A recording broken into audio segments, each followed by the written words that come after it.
الرحمن علم القرآن خلق الإنسان علمه البيان. الشمس والقمر بحسبان والنجم والشجر يسجدان والسماء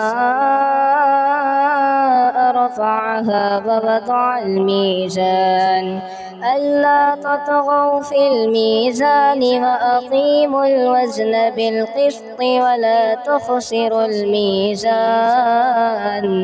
والأرض وضعها للأنام فيها فاكهة والنخل ذات الأكمام والحب ذو العصف والريحان. فبأي آلاء ربكما تكذبان؟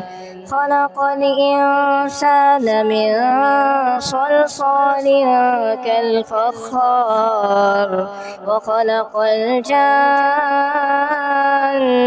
من مارج من نار. فبأي آلاء ربكما تكذبان؟ رب المشرقين ورب المغربين. فبأي آلاء ربكما تكذبان؟ مرج البحرين يلتقيان بينهما برزخ لا يبغيان. فبأي آلاء ربكما تكذبان؟ يخرج منهما اللؤلؤ والمرجان. فبأي آلاء ربكما تكذبان؟ وله الجوار المنشآت في البحر كالأعلام.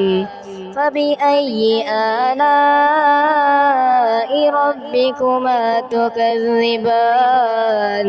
كل من عليها فان ويبقى وجه ربك ذو الجلال والإكرام. فبأي آلاء ربكما تكذبان؟ يسأله من في السماوات والأرض كل يوم هو في شأن. فبأي آلاء ربكما تكذبان؟ سنفرغ لكم أيها الثقلان. فبأي آلاء ربكما تكذبان؟